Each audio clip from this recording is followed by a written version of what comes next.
ሰላም ጤና ይስጥልኝ የተከበራችሁ ውድ ኢትዮጵያውያን አድማጭ ተመልካቾቻችን ቢዋይ ዜናዎች ነን።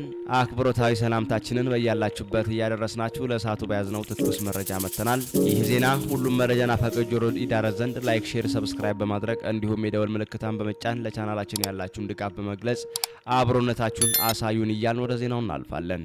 በቅድሚያ ወደ ያዝነው ዝርዝር መረጃ እናልፋለን። የኦሮሚያ ነጻነት ሰራዊት ታጣቂዎች በኦሮሚያ ክልል ምዕራብ ወለጋ ዞን ውስጥ ስራ ላይ የነበሩ 11 የኢትዮ ቴሌኮምና የዜድቲ ሰራተኞችን አግተው መውሰዳቸው ተነገረ። ባለፈው ሳምንት በተለያዩ ቀናት በታጣቂዎቹ የታገቱ ሰራተኞችን ለማስለቀቅ በሚሊዮኖች የሚቆጠር ገንዘብ መጠየቁም የተገለጸ ሲሆን ታጣቂዎቹ የመጀመሪያውን እገታ የፈጸሙት ባሳለፍነው ሳምንት አርብ ጥር 1 ቀን 2018 ዓ.ም ቂልጡ ካራ በተባለ ወረዳ ውስጥ የሞባይል ኔትወርክ ማስፋፊያ ስራ እያከናወኑ በነበሩ መንግስታዊ የኢትዮ ቴሌኮም ተቋም ሰራተኞችና የቻይናው ኩባንያ ባልደረቦች መሆናቸውም ተገልጿል። በእገታው ከተያዙት ውስጥ 5ቱ የዜድቲ ባልደረቦች ሲሆኑ 2ቱ ደግሞ የኢትዮ ቴሌኮም ሰራተኞች መሆናቸው የታወቀ ሲሆን 7ቱ ባለሙያዎች በአካባቢው በሚንቀሳቀሱ የኦሮሚያ ነጻነት ሰራዊት ታጣቂዎች ተይዘው መወሰዳቸውን ለደህንነታቸው ሲሉ ስማቸው እንዳይጠቀስ የጠየቁም አንድ የኢትዮ ቴሌኮም ባለስልጣንም ለቢቢሲ አረጋግጠዋል። አርብ ረፋድ 4 ሰዓት ላይ በስራ ላይ ያሉ ነው የታገቱት። ሰራተኞቹ እቃዎቻቸውንና መኪናዎቻቸውን ትተው ተወስደዋል። የት እንደተወሰዱ ምንም መረጃ የለንም ሲሉ ምንጮቹ ተናግረዋል። ባለስልጣኑ ጨምረውም በቀጣዩ ቀን ቅዳሜ ጥር 2 ቀን 2018 ዓ.ም ደግሞ ሌሎች 4 ሰራተኞች እዚያው ምዕራብ ወለጋ ቦጂ ድርመጂ ወረዳ ውስጥ በታጣቂዎች መወሰዳቸውንም ገልጸዋል። ከአጋቾቹ መካከል የተወሰኑት የተያዙትን 4 ሰዎች ለመልቀቅ በሚሊዮኖች የሚቆጠር ብር እንዲከፈላቸው ዜድቲን መጠየቃቸው ሲገለጽ በቅዳሜው ዕለት በታጣቂዎቹ ከተያዙት 4 የቴሌኮም ኩባንያ ሰራተኞች መካከል 3ቱ የዜድቲ ሰራተኞች ሲሆኑ አንዱ የኢትዮ ቴሌኮም ሰራተኛ መሆኑም ታውቋል። በቂልጡ ካራ ወረዳ ያሉት ሁሉም ሰራተኞች ተይዘዋል። ያገቷቸው ታጣቂዎች በአካባቢው የሚንቀሳቀሱ የኦሮሚያ ነጻነት ሰራዊት አባላት መሆናቸውንም የደረሰ መረጃ ያመለክታል ሲሉ ባለስልጣኑ ለቢቢሲ የተናገሩ ሲሆን ቢቢሲ አፋን ኦሮሞ ስለተከሰተው እገታና የመንግስታዊ ሰራተኞች ለማስለቀቅ እየወሰደ ስላለው እርምጃ የወረዳው አስተዳደር አስተያየት በስልክ ለመጠየቅ ያደረግነው ሙከራ አልተሳካም። በተጨማሪ እገታው በተፈጸመበት አካባቢ በሚንቀሳቀሱ የኦሮሚያ ነጻነት ሰራዊት መሪዎች ስለ እገታው ለመጠየቅ የተደረገው ጥረትም ምላሽ ያላገኘ ሲሆን ታጣቂዎቹ እገታውን የፈጸሙት ኢትዮ ቴሌኮም በአካባቢው ያለውን 5% እስከ 12% የሚደርስ የፎርጂ የቴሌኮም ሽፋን ወደ 82 በመቶ ለማሳደግ እየሰራ ባለበት ሰዓት እንደሆነም ባለስልጣኑ ገልጸዋል። ኢትዮ ቴሌኮም ከቻይናው ኩባንያ ጋር በመሆን በአካባቢው ያለውን የኔትወርክ ሽፋን ለማስፋፋት ከፍተኛ ገንዘብ መድቦም ባለፉት 2 ወራት ስራዎቹን እያከናወነ የሚገኝ ሲሆን የኦሮሚያ ነጻነት ሰራዊት ታጣቂዎች በመንግስት ባለስልጣናት በተቋማት እና በንብረት ላይ በተለያዩ ጊዜያት ጥቃቶችን ከመፈጸማቸው በተጨማሪ እገታዎችን በመፈጸም ማስለቀቂያ ገንዘብ እንደሚጠይቁም በተለያዩ ጊዜያት ተዘግቧል። የቡድኑ አመራሮች ግን እገታውን የሚፈጽሙት አባላቱ ሳይሆኑ ሌሎች ታጣቂዎች ናቸው ሲሉም በተደጋጋሚ ያስተባብላሉ። በቀጣይ የወዳዝነው መረጃ እናልፋለን። የኦሮሚያ ፌዴራላዊ ኮንግረስ ኦፌኮ እና የኦሮሚያ ነጻነት ግንባር ኦነግ ከትናንት በስቲያ ቅዳሜ የፕሮጀክት ማስጀመሪያ ስነ ስርዓት የተከናወነበት የቢሾፍቱ ዓለም አቀፍ አውሮፕላን ማረፊያን በማስመልከት ባወጡት መግለጫም በፕሮጀክቱ ግንባታ የአካባቢው ማህበረሰብ ላይ ስጋት ተደቅኗልም ብለዋል። ላለፉት 12 ወራት ግድም የአካባቢው ማህበረሰብ በልማቱ እንዲጠቀም እንጂ እንዳይገፋ ሰፋፊ ስራዎችን ሳከናውን ከረም ያለው የሚለው የፕሮጀክቱ ባለቤት የሆነው የኢትዮጵያ አየር መንገድ በፊናው 1300 በላይ አባወራዎችን የመኖሪያ ቤት ሳያዘጋጅላቸው ለ2700 አርሶ አደሮች ደግሞ በዘላቂነት ለመተዳደሪያቸው የሚውል ፕሮጀክት በግንባታው ላይ ማከናወኑንም አሳውቋል። ባለፉት 3 ዓመታት የሸገር ከተማ ምስረታና የአዲስ አበባ ኮሪደር ልማትን ተከትሎ የተከሰተውን መፈናቀል ሲቃወም ቆይቻለሁ ያለው ኦፌኮ አሁንም ለግዙፉ ዓለም አቀፍ አውሮፕላን ማረፊያ የተዘጋጀውን ስፍራ በርካቶችን ያፈናቅላል ሲልም ተቃውሞን ገልጿል። በመግለጫው ላይ ተጨማሪ አስተያየታቸውን ለዶቼ ቬለ የሰጡት የፓርቲው ቃል አቀባይ አቶ ሱልጣን ቃሲም ፓርቲያቸው የመሰረተ ልማት አውታሮች ለሀገር እድገት ያላቸውን ፋይዳ ሙሉ በሙሉ ቢቀበልም ፕሮጀክቱ እየተገበረበት ያለው መንገድ የአካባቢውን ነባር ማህበረሰብ ከርስቱ የሚያፈናቅል በመሆኑ ነው የተቃውሞ ድምጻችንን እያሰማን ያለ ነው ብለዋል። እኛ ያልነው ፕሮጀክቱ እየተፈጸመ ያለበት ሂደት ችግር አለበት ነው ያሉት አቶ ሱልጣን በህገ መንግስቱ የመሬት ባለቤትነት የተረጋገጠላቸው አርሶ አደሮች ተገቢውን ካሳ ሳይከፈላቸው አስፈላጊ ያሉት ምክክር ሳይደረግበትም እንዳይፈናቀሉ ብሎም የኩባንያው አነስተኛ የባለቤትነት ድርሻ ጭምር ተሰጥቷቸው የልማቱ ባለቤት የሆኑ የሚል ሐሳብ ማቅረባቸውንም ተናግረዋል። ከ3000 በላይ አባወራዎችና 15000 የሚጠጉ ነዋሪዎች ፕሮጀክቱ ከሚሰራበት ከአቦ አችሮ አቡ ገርቢ አቡ ኮምቦልቻ፣ አቡ ሎያ፣ አቡ ሎግና እና አቡ ሳርካማ ከተባሉ 6 ቀበሌዎች የመፈናቀል አደጋ ተጋርጦባቸዋል ያለው ኦፌኮ ለፌዴራልና ለኦሮሚያ ክልል መንግስት እንዲሁም ለኢትዮጵያ አየር መንገድ ማኔጅመንት ገለልተኛ ማህበራዊ እና የአካባቢ ተጽዕኖ ጥናት ተካሂዶ ለህዝብ ይፋ ይሁንም ሲልም ጠይቋል። የፕሮጀክቱ አበዳሪ አካላትም የሰብአዊ ሁኔታ መስፈርት ከግምት እንዲያስገቡ ብሏል። የፓርቲው ቃል አቀባይ አቶ ሱልጣን በተለይም የማህበረሰቡ ባህልና ማንነት አጠባበቅ ትኩረት ሊነፈገው አይገባም ያሉ ሲሆን እንደዚህ አይነት ትልልቅ መሰረተ ልማቶች ሲቋቋሙ በአካባቢው ማህበረሰብ ቋንቋ፣ ባህል፣ እሴትና ትውፊት ላይ የሚያሳድረው ከፍተኛ ተጽዕኖ አለ ያሉ ሲሆን የኦፌኮ ቃል አቀባዩ ያ ባህላቸው እንዳይበረዝ በአገራቸው ባይተዋር እንዳይሆኑ ህጋዊ ጥበቃ እንዳይነፈጉ የሚል ሐሳብ በፓርቲያቸው መንጸባረቁንም አክለው አብራርተዋል። ኦፌኮ ሂደቱን እንጂ ልማቱን በፍጹም እንደማይነቅፍም አስረድተዋል። ይህ በእንዲህ እንዳለ ላለፉት 3 አስርት ዓመታት የኦሮሞ አርሶ አደሮች ያለበቂ ካሳና አግባብነቱን ባልጠበቀ መልኩ በልማት ስም ከቃያቸው ሲፈናቀሉ ቆይተዋል ያለው የኦሮሞ ነጻነት ግንባር ኦነግ በፊናው አርብ ባወጣው መግለጫው እንደ ኦፌኮ ሁሉ የአርሶ አደሮቹ ሁኔታ በትክክለኛ መንገድ እንዲያዝ ጠይቃለሁም ብሏል። የኢትዮጵያ አየር መንገድ ግን የአገርን ገጽታ በበጎ ከመቀየር አኳያ ትልቅ ፋይዳ ያለውና የአፍሪካ ቀዳሚ የአቪዬሽን ኢንዱስትሪው መሰረተ ልማት ብሎ የጠራውን የቢሾፍቱ ዓለም አቀፍ አየር ማረፊያ ግንባታው ከመጀመሩ አስቀድሞ ባለፈው 1 ዓመት ከስፍራው ለሚነሱ አርሶ አደሮች ደረጃቸውን የጠበቁ የመኖሪያ ቤቶችን ከመገንባት ጀምሮ በዘላቂነት የሚቋቋመውን ፕሮጀክቱን እያዘጋጀ መከረሙንም ነው ያሳወቀው።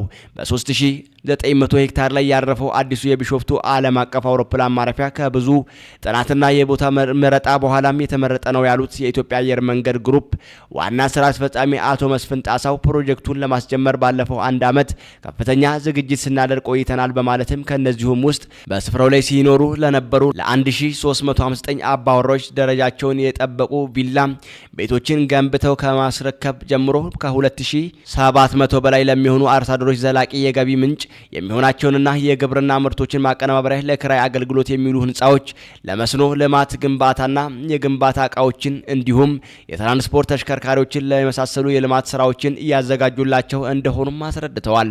ከትላንት በስቲያ ቀዳሜ የፕሮጀክቱን መሰረተ ድንጋይ አስቀምጠው ግንባታ ባስጀምሩበት ወቅት የኦሮሚያ ክልል መንግስት 5000 ሄክታር የሚጠጋውን የአውሮፕላን ማረፊያና ለአካባቢው የሚሆኑ መሬትን 1 ብር ሊዝ ሳያስከፍል ፕሮጀክቱን አብሮን በመምራቱ ሊመሰገን ይገባል ያሉት ጠቅላይ ሚኒስትር አብይ አህመድ ለፕሮጀክቱ የሚነሳ አርሶ አደር እንደከዚህ ቀደሙ የሚያለቅስ አይሆንም ብለዋል። ከዚህ የሚነሳ አርሶ አደር እንደከዚህ ቀደሙ የሚለምን የሚወድቅ እንዳይሆን ፕሮጀክቱ ለእያንዳንዱ ለአካባቢው ማህበረሰብ በረከት እንጂ የሚያስመርር እንዳይሆን ለእያንዳንዳቸው የመኖሪያ መንደርና የወደፊት የሥራ ሁኔታ ትምህርት በሚሆን መንገድ ተገንብቷልም ብለዋል።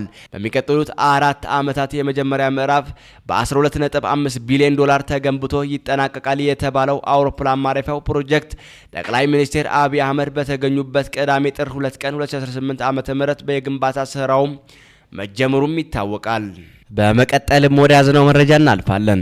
የኤርትራው ቴሌቪዥን ጋዜጠኛ ለፕሬዝዳንት ኢሳያስ አፈወርቂ በብልጽግና ፓርቲ የጦርነት አዋጅ እና የሁለት ውሃዎች አጀንዳ ላይ በሚል ጥያቄ ያቀረበላቸው ሲሆን በዚህም ጉዳይ ላይ ጊዜ ማባከን የለብንም፣ ይህ ጥያቄ ምላሽ አይገባውም፣ የብልጽግና ፓርቲ በገዛ ህዝቡ ላይ የጦርነት አጀንዳ እያራመደ ነው፣ የፕሪቶሪያው ስምምነት ቢኖርም በአማራ በትግራይና በኦሮሚያ ህዝቦች ላይ ጦርነት እያካሄደ ነው፣ በእኛ ላይ ጦርነት አውጇል፣ ስለሰበሰባቸው ድሮኖችና መሳሪያዎች እየፎከረ ነው፣ እኛ ለጦርነት ፍላጎት የለንም፣ ነገር ግን ሀገራችንን እንዴት መጠበቅ እናውቅበታለን ሲሉም ኢሳያስ አፈወርቂ ቃላቸውን ሰጥተዋል።